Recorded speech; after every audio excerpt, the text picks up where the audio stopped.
जी हां दोस्तों, राहुल गांधी ने बचाई रिपोर्टर की जान। साहब की रणनीति हो गई पूर्ण रूप से बेनकाब। मोदी पर पूरे तौर पर भारी पड़ गए राहुल गांधी। बहुत स्वागत है आप सभी का। आप देख रहे हैं द राजनीति का विशेष सेगमेंट खबर और विश्लेषण। मैं हूं जब्बार खान।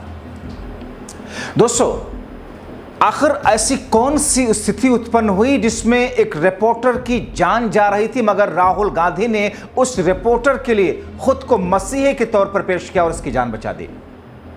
आखिर पत्रकार समूह राहुल गांधी के कसीदे तारीफों के पुल क्यों बांध रहा है?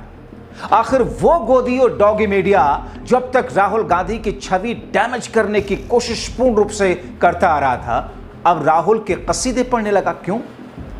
आखिर साहब मोदी की कौन सी रणनीति थी जो पूर्ण रूप से बेनकाब हो गई? मोदी पर कैसे राहुल गांधी एक बार फिर से भारी पड़ गए? विस्तार से आपको बताएंगे दोस्तों, राजनीति में छवि, परसेप्शन, इमेज बहुत महत्वपूर्ण होता है। आप देखिए कि 2013 के बाद से, यानी कि जब से मोदी गुजरात छोड़ करके राष्ट्रीय राजनीति के फलक पर मोदी और शाह आए, दो चीजें मीडिया करता रहा।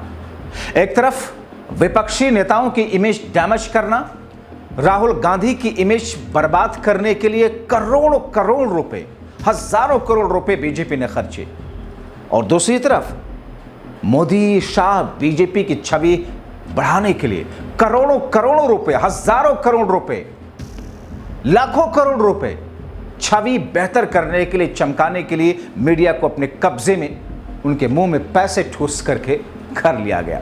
बहुत बड़ा फैक्ट है। राहुल गांधी को हर खबर में राहुल गांधी के ऊपर सवाल उठाया जाने लगा। मोदी के हर खबर में उनको मास्टर स्ट्रोक बताया जाने लगा। राहुल कुछ भी करते उसमें कीड़े निकाले जाने लगे मीडिया के जरिए और फिर चाटुकार पैनलिस्ट के जरिए। मोदी और शाह जो कुछ भी करते उसको दुनिया का सबसे बड़ा कारनामा और कदम बताया जाने लगा, चाहे भले खुद ही किसान कानून जैसे कानूनों को, काले कानूनों को मोदी शाह ने खुद ही भले वापस ले लिया, लेकिन मीडिया उसे बता रहा था मास्टर स्ट्रोक है, किसानों की जिंदगियां मानो जन्नत जैसी संवरने वाली है। दोस्तों, एक पत्रकार ने, एक रिपोर्टर ने जो खुद अपनी आप बीती बताई, उसने सबकी आंखें खोल दी।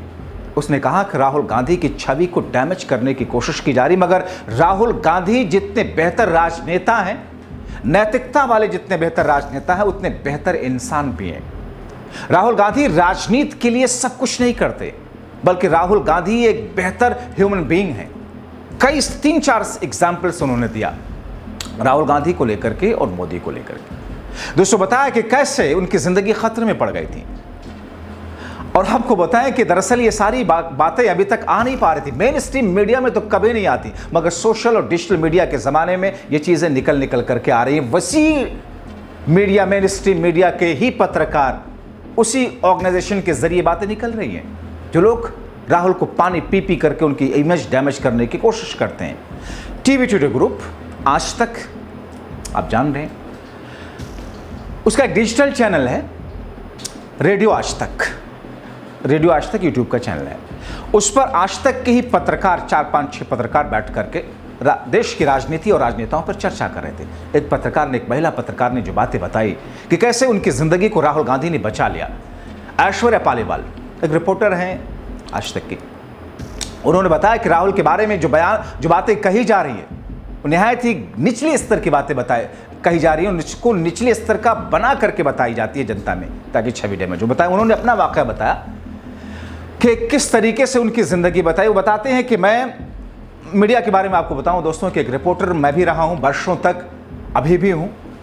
हम जब किसी बड़े नेता का इंटरव्यू हो या फिर कोई और बाइट हो, जिसे हमारे टेक्निकल टर्म में बाइट कहा जाता है, छोटा इंटरव्यू या उनका वर्जन, साउंड बाइट, तो हमारी कोशिश ये होती है कि हमारे हाथ में जो माइक होता है, जिसे हम पकड़ करके, आप देखते होंगे लाइव रिपोर्टिंग करते हैं या इंटरव्यू करते हैं, जिस पर चैनल का नाम लिखा होता है, उस सिंगल माइक आईडी पर ही उस बड़े नेता का इंटरव्यू या बयान आ जाए। हमारी कोशिश होती है, वही एक्सक्लूसिव होता है। और अगर सबके माइक्स लगे हुए हैं तो फिर वो एक्सक्लूसिव नहीं होता, क्योंकि सबके पास में।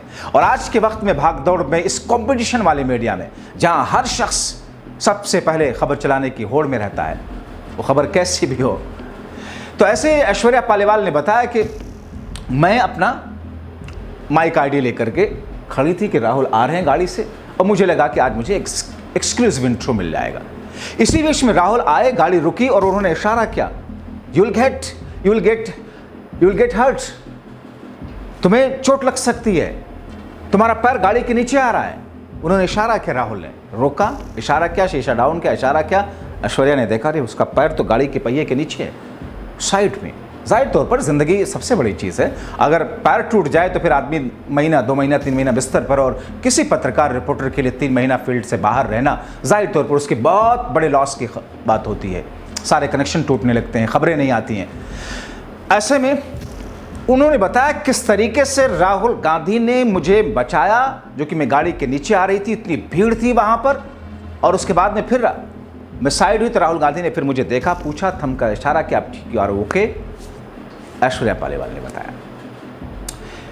इसी तरीके से राहुल गौतम है एक आज ही तक के रिपोर्टर, उसी पैनल में रेडियो आज तक पे बैठे थे। उन्होंने बताया कि किस तौर पर राहुल की छवि को डैमेज की जा रही है, मगर राहुल की इंसानियत देखिए, राहुल के अंदर छोटे के साथ स्नेह और बड़ों के साथ में इज्जत का भाव देखिए। मल्लिकार्जुन खड़गे पार्टी के अध्यक्ष हैं, जब उनके घर जाते हैं कैसे मल्लिकार्जुन खड़गे के साथ में सम्मान से बैठते हैं, बात करते हैं। उनके घर में जो लोग उनकी सहयोग करते हैं, उनके यहाँ जो काम करते हैं, उनके बच्चों के लिए टॉफ़ी, चॉकलेट, दूसरी चीज़ें लेकर के जाते हैं, और किस अंदाज में उनके लिए छोटी छोटी चीज़ें या कुछ मदद के काम उनके लिए करते हैं खड़े होकर के।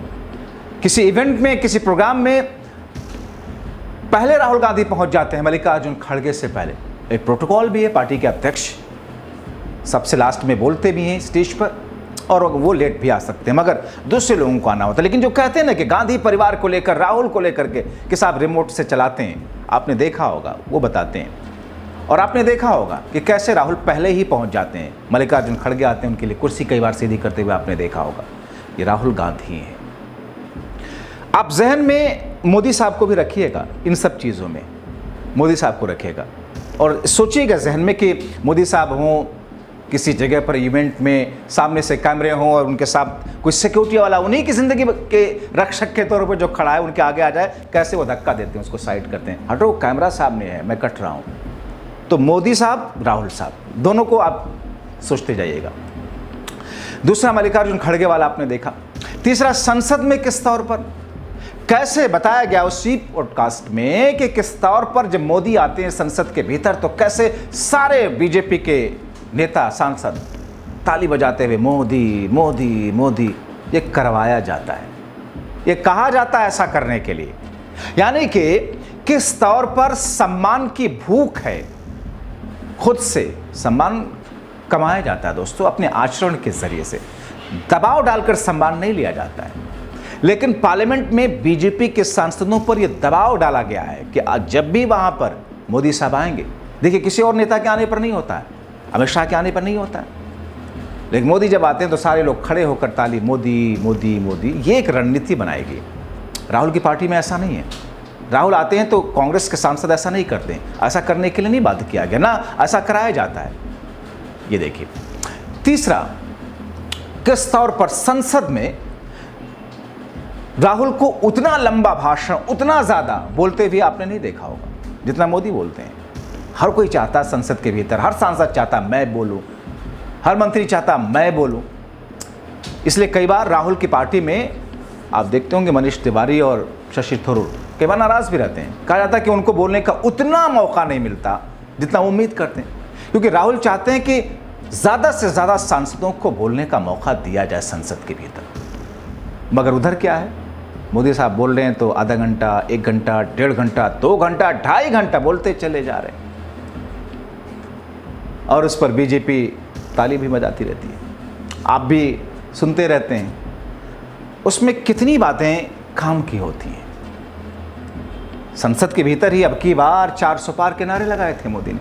देश के पहले प्रधानमंत्री जो संसद के भीतर अब की बार 400 पार के नारे लगाते हैं। देश के पहले प्रधानमंत्री हैं जो कि अमेरिका में जाकर के अब की बार ट्रंप सरकार का नारा लगाते हुए देखे। खैर, मोदी हैं वो। तो ये सारी की सारी ऐसी स्थितियां हैं दोस्तों, आपने देखा किस तौर पर राहुल की छवि, इमेज डैमेज करने की कोशिश बारहा देखी गई। मेरा खुद अपना 2 बार का इत्तेफाक पर्सनल एक्सपीरियंस में राहुल गांधी के साथ में, मैं पहली बार किसी पब्लिक प्लेटफॉर्म पे बता रहा हूं। साल 2011 से पहले, साल 2011-12 में राहुल गांधी उपाध्यक्ष बने पार्टी के, और मैं उस वक्त एआईसीसी कांग्रेस बीट भी कवर करता था। दिल्ली से करीबन 150-200 पत्रकारों को ले जाया गया। जयपुर में कार्यक्रम था, राजस्थान में, हम भी वहां पर गए। राहुल गांधी ने वहां पर किस तौर पर पत्रकारों के साथ में वार्ता की, छोटे छोटे टुकड़ियों में 5-5, 6-6 पत्रकारों के साथ में बैठ करके समय बातचीत की। मैं भी उसमें से एक था। किस अंदाज में बात की, खैर वो बात मैं जिक्र नहीं करूंगा, लेकिन मैं देख करके हैरान रह गया कि राहुल निहायत ही, सब ऐसा लगा जैसे आपके कोई रिश्तेदार हो, आपके कोई अपने हो जो आपकी चिंता करते हैं, आपके कोई वेल विशर हो। एक और वाकया, साल 2009 का वाकया होगा। मैं दिल्ली के जामिया यूनिवर्सिटी से पढ़ा हुआ हूँ। जामिया यूनिवर्सिटी में एक कार्यक्रम था, जामिया यूनिवर्सिटी के ऑडिटोरियम के अंदर, मैं भी वहाँ पर था। वहाँ से निकलते हुए, हालांकि उस वक्त राहुल गांधी से पार्टी के लोगों को मिलना एक बहुत बड़ी बात हुआ करती थी, और जब मैं निकला वहाँ से, इत्तफाक से मैं उस तौर पर उनके बगल में पहुँचा और उन्होंने मेरे कंधे पर हाथ रख करके आगे चलते चलते, जिसमें बाकायदा से लोग अचंभित रह गए, मैं भी अचंभित रह गया, ऐसा कैसे कर सकते हैं। तो जिस अंदाज में इमेज डैमेज करना, इमेज बिल्डअप करना, जिस तरीके से छवि चमकाना, छवि गिराना, परसेप्शन बनाना, राजनीति में एक बहुत बड़ा फैक्टर होता है। और ऐसी स्थिति में 2013 के बाद से जिस तरीके से छवि डैमेज की गई है, आपने कई सारे ऐसे बयान, मैं किसी अलग मौके पर इस पर एक बाकायदा एक शो करके आपको बताऊंगा, पहले भी मैं आपको बता चुका हूं कुछ मौकों पर, कि किस तरीके से कुछ ऐसे सेंटेंस जो खुद राहुल के नहीं रहे, उनको उनसे जोड़ दिया गया, और वो सेंटेंस प्रधानमंत्री के रहे, मोदी साहब के रहे, जैसे कि आलू डालो इधर से उधर से सोना निकलेगा। बीजेपी के आईटी सेल ने इसे राहुल गांधी के ऊपर चिपका दिया, और आईटी सेल ने पूरे देश में इसे प्रचारित कर दिया। और अंधभक्त कहते हैं साहब, मोदी को वोट ना दें तो किसको दें, पप्पू को दें। तो दरअसल ये एक नैरेटिव सेट करने की कोशिश की गई राहुल गांधी के खिलाफ, कि उनको ऐसा बना दिया जाए जिससे लोगों में कंफ्यूजन हो जाए कि यार पढ़ा लिखा आदमी तो है लेकिन राजनीति में ठीक नहीं है। ये करने में बीजेपी ने महारत हासिल की और इसमें कामयाबी भी मिली, मगर अब वो भ्रम टूट रहा है। जनता के सामने अब नई चीजें आ रही हैं, जनता के सामने असली छवि आ रही है। हजारों ऐसी मिसालें हैं जिसमें प्रधानमंत्री नरेंद्र मोदी के भाषणों, प्रधानमंत्री नरेंद्र मोदी के चलने के दौरान मीडिया के कैमरों के बीच में कोई आ जाए तो कैसे वो बिहेव करते हैं। प्रधानमंत्री नरेंद्र मोदी जो बातें कहते हैं उसमें कितनी सच्चाई, जो बातें कहते हैं उसमें कितना झूठ, जो बातें कहते हैं वो कितनी अनैतिक। पब्लिक डोमेन में लाखों बातें ऐसी हैं। आप राहुल गांधी की कोई ऐसी बात उठा करके दिखा दीजिए, मैं अंधभक्तों को या फिर ऐसे पत्रकारों को जो मोदीनामा पढ़ते हैं और राहुल विरोध में अपनी 10,000 पन्नों की किताब लिखते होंगे, कोई एक वाकया उठा कर देखे। मैं राहुल का फेवर नहीं कर रहा हूं, राजनीति की असलियत, परसेप्शन की असलियत की बात कर रहा हूं। नहीं मिलेगा आपको दोस्तों। इसलिए ये जो पूरा का पूरा वाकया सामने आया, लोगों की आंखें खोलने वाला है। आप क्या सोचते हैं? अपने राय कमेंट बॉक्स में जरूर लिखें। अभी के लिए इतना ही, बहुत शुक्रिया।